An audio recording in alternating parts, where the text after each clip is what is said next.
Rafale marine jet deal, France ने रकम घटाई, 26 जेट का फाइनल ऑफर भेजा। हिंद महासागर में आईएनएस विक्रांत पर होगी तैनाती। भारत और फ्रांस के बीच 26 राफेल मरीन जेट खरीदने की डील लगभग फाइनल हो गई है। फ्रांस ने डील को लेकर फाइनल ऑफर भेज दिया है। इस बार फ्रांस ने रकम में कटौती की है। दोनों देशों के बीच 26 राफेल मरीन जेट की खरीद को लेकर कई महीनों से बात चल रही थी। हालांकि फाइनल डील कितने में होगी, इसकी जानकारी सामने नहीं आई है। भारत नौसेना के लिए राफेल एम की डील के लिए बेस प्राइस वही रखना चाहता है जो 2016 में वायुसेना के लिए 36 विमान खरीदते समय रखी थी। इस सौदे की कीमत 50,000 करोड़ रुपए से ज्यादा होने की उम्मीद है। पहले दौर की चर्चा जून 2024 में हुई थी 26 राफेल एम फाइटर जेट खरीदने की डील पर। पहले दौर की चर्चा पिछले महीने शुरू हुई थी। तब फ्रांस सरकार और दसॉ कंपनी के अधिकारियों ने रक्षा मंत्रालय के कॉन्ट्रैक्ट नेगोशिएशन कमेटी से चर्चा की थी।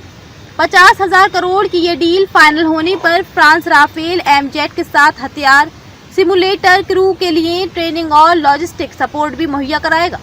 इस डील की जानकारी सबसे पहले पीएम नरेंद्र मोदी को पिछले साल की फ्रांस यात्रा के दौरान सामने आई थी। इसके बाद रक्षा मंत्रालय ने लेटर ऑफ रिक्वेस्ट जारी किया था, जिसे फ्रांस ने दिसंबर 2023 में स्वीकार किया। इस डील में और क्या क्या रहेगी शामिल? फ्रांसीसी ऑफर में फाइटर जेट पर भारतीय हथियारों को असेंबल करने के लिए पैकेज शामिल है।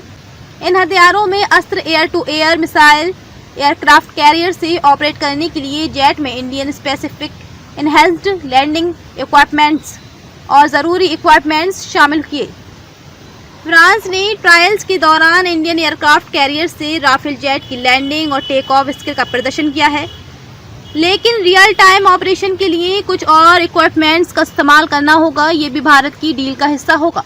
हिंद महासागर में होगी राफेल मरीन जेट की तैनाती। नेवी के लिए खरीदे जा रहे हैं 22 single seat Rafale M jet और 4 double trainer seat Rafale M jet. हिंद महासागर में चीन से मुकाबले के लिए आईएनएस विक्रांत पर तैनात किए जाएंगे। भारतीय नौसेना इन विमानों को आंध्र प्रदेश के विशाखापट्टनम में आईएनएस डेगा में अपने होम बेस के रूप में तैनात करेगी।